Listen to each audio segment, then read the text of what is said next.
শুভ সন্ধ্যা। আমি রিঙ্কু। আমার এই রিঙ্কু তুলি ব্লগার চ্যানেলে সবাইকে ওয়েলকাম এবং সবাইকে আমার আন্তরিক ভালোবাসা জানিয়ে আজকের নতুন ব্লগটা আমি শুরু করছি। এটা হচ্ছে গণেশ পুজোর ঠিক আগের দিন, অর্থাৎ 6 তারিখ শুক্রবার। অফিস শেষ করে বাজারে চলে এসেছি কিছু কেনাকাটার উদ্দেশ্যে। আগামীকাল বাড়িতে সত্যনারায়ণের পুজো হবে, সাথে বড় ঠাকুরের পুজো দেওয়া হবে, আর তারপরে গণেশ পুজো তো আছেই। কাজে সব মিলে একটা বেশ বড় রকমের পুজো হতে চলেছে। তাই সবাইকে অনুরোধ করব পুরো ভিডিওটা দেখো, অনেক কিছু এখানে আমি শেয়ার করেছি। ফল ফলাদি, দশকর্মা এবং আরও কিছু নেওয়া হলো। নিয়ে আমি আর হাজবেন্ড দুজনে মিলে একসাথে বাড়ি ফিরলাম। বাড়ি ফিরেই আর সেদিন আর ভিডিও করিনি। পরের দিন সকালে সমস্ত বাসন নামিয়ে ফেললাম। এগুলো সব আমার পুজোর ঘরের বাসন।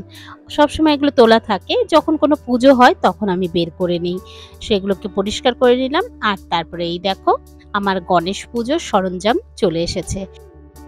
জানো তো বন্ধুরা, গণেশ ঠাকুরের প্রিয় রং হচ্ছে হলুদ। তাই হলুদ বস্ত্র দিলাম, হলুদ আসন দিলাম, সাথে দিলাম দুব্বুর মালা। এই ছিল আজকের আমার মেইন আয়োজন। আর খাবার হিসাবে দিলাম গণেশ ঠাকুরের প্রিয় জিনিস লাড্ডু আর মোদক, এই দেওয়া হলো। আর কেমন লাগছে আমার গনু বাবাকে, প্লিজ সবাই কিন্তু একটু কমেন্ট করো, তোমাদের কমেন্টের আশায় রইলাম। গনু বাবার পুজোর পরে কোন পুজো আসে বলো তো? বিশ্বকর্মা পুজো। এবং তারপরে আমাদের সব থেকে বড় পুজো দুর্গাপুজো। এই দুর্গাপুজো কিন্তু প্রায় এসে গেল। তোমাদের কার কার মার্কেটিং শুরু হয়ে গেছে? আমি কিন্তু এখনো মার্কেটিং শুরু করিনি। গণেশ ঠাকুরের পুজো করেই অফিস চলে গেছিলাম। আর এখনো তোমাদের সাথে দেখা হচ্ছে সন্ধেবেলায়। অফিস থেকে এসেই রেডি হয়ে পড়েছি, সমস্ত কিছু স্নান করে ওদিকে শাড়ি পরে নিয়েছি। আর ওইদিকে আমার পুজোর আয়োজন একদম রেডি। যদিও এই আয়োজনের মূল জায়গায় ছিল আমার মেজ ননদ। ও যেহেতু বাড়িতেই আছে, আর আমি একদম আজকে তাড়াতাড়ি বেরোতে পারলাম না অফিস থেকে, অনেক কাজের চাপ ছিল। তাই আমি আর এসে পুজোর জোগাড় করতে পারিনি। আজ আমার বাড়িতে আরও দুটো পুজো হবে, অর্থাৎ সত্যনারায়ণ ঠাকুরের পুজো আর ওদিকে বড় ঠাকুরের পুজো। জানো তো বন্ধুরা, এই প্রতি বছরই আমরা ভাদ্র মাসের শনিবার দেখে সত্যনারায়ণ ঠাকুরের পুজো এবং বড় ঠাকুরের পুজো। বড় ঠাকুরের পুজোটা বাইরে দিয়ে আসি, মন্দিরে দিয়ে আসি। যেহেতু আমার ফ্ল্যাটটা খুবই ছোট, সেই কারণে আমাকে মন্দিরে দিতে হয়। আর তারপর বাড়ি ফিরে এসে সত্যনারায়ণ ঠাকুরের পুজো করা হয়। অলরেডি মন্দিরে চলে এসেছি, এবার হচ্ছে বড় ঠাকুরের পুজো দেব। তার জন্য সিন্নি নিয়ে এসেছি, 5 রকমের ফল ফলাদি আর মিষ্টি। এই নিয়ে এসে মা সিদ্ধেশ্বরীকেও পুজো দিয়ে গেলাম। আর তারপরে প্রসাদ নিয়ে একটু বাইরে লোকজনদের কিছুটা দেওয়া হলো। শুনেছি পুজো করলেই নাকি আগে দান করতে হয়, না হলে পুজোর ফল ঠিকঠাকভাবে পাওয়া যায় না। চলো এবার বাড়ি ফেরার পালা। বাড়ি ফিরে আগে গণেশ ঠাকুরকে একটু সন্ধ্যা আরতি করলাম। আর তারপরে ইতিমধ্যে কিন্তু আমার ঠাকুরমশাই এসে পড়বেন। তো তার আগে চলো আমার বাড়িতে যে গোপাল এসেছে, এই যে দেখছো গোপালটা, এটা হচ্ছে আমার ননদের বাড়ির গোপাল।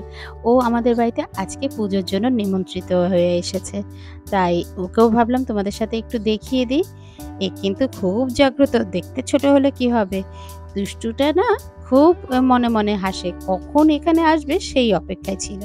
আর এই দেখো, তখন তো তাড়াহুড়ো করে সমস্তটা দেখাতে পারিনি, তাই এখন আরেকবার তোমাদের সাথে দেখিয়ে দেই।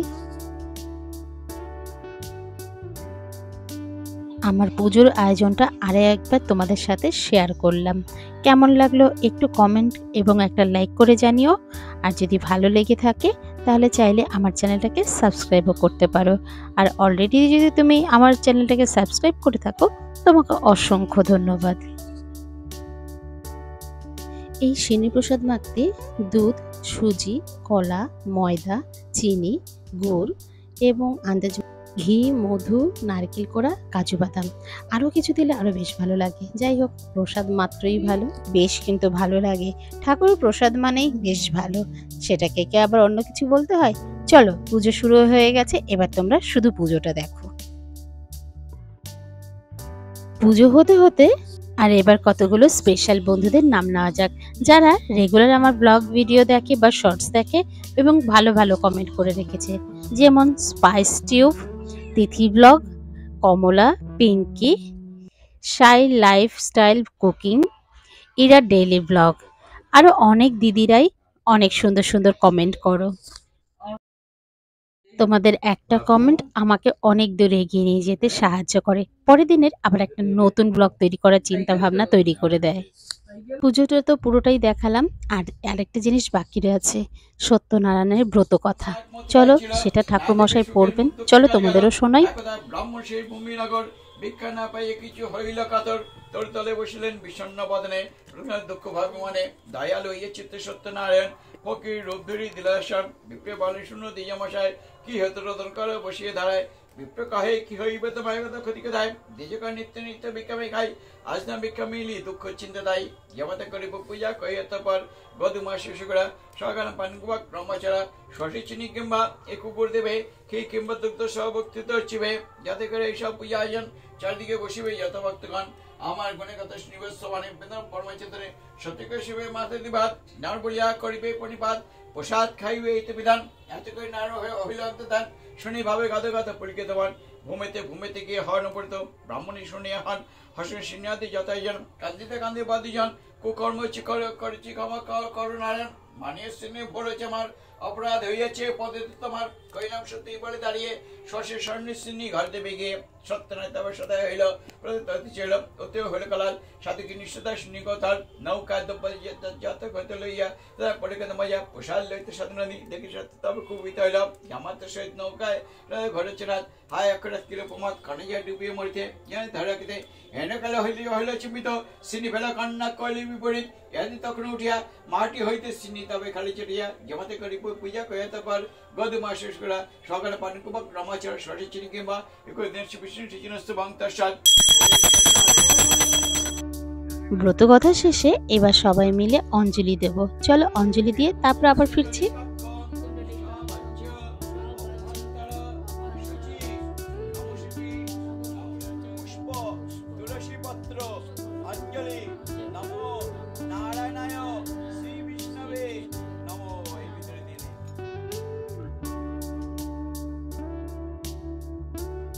তোমরা অনেকেই জানো হয়তো আমার ফ্ল্যাটটা খুব ছোট্ট, ঠাকুর ঘরে সবাই যে নিচে বসে পুজো করব সেইটুকু জায়গা নেই। যাই হোক কি আর করা যাবে, যার যেরকম জায়গা সেটাই তার কাছে রাজপ্রাসাদের সমতুল্য। যাই হোক তাই এখানে সবাই যে যেখানে পারছে বসে পুজো দিচ্ছে, উদ্দেশ্য ভগবানকে ঠাকুরকে পুরোটা দেখা, তাই এই নিয়ে তোমরা কিছু মনে করো না। শাক শঙ্খ উলু এই দিয়ে আমাদের পুজোর মোটামুটি হলো, আর এরপরে হচ্ছে আরতি করবেন ঠাকুর মশাই। চলো তারও কিছু অংশটা তোমাদের সাথে শেয়ার করি।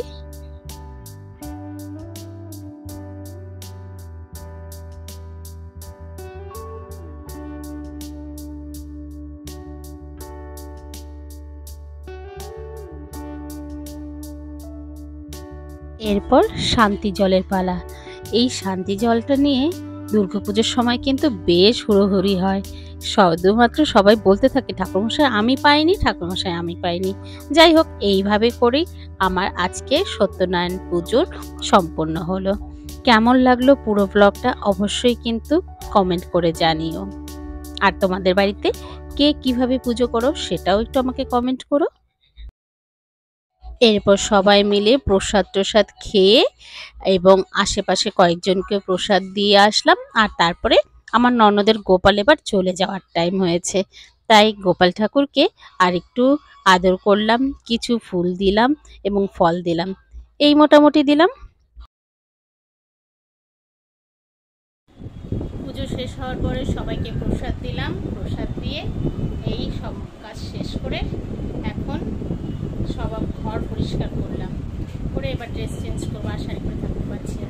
কালকে যে ভিডিওটা ছিল সেটা এডিট হয়ে গেছে, পোস্টও হয়ে গেছে, বাট থাম্বনেল আর ট্যাগগুলো লাগানো হয়নি, যা যা আরও কিছু কাজ আছে সেগুলো করা হয়নি, তার জন্য ওটা পোস্ট হলো না।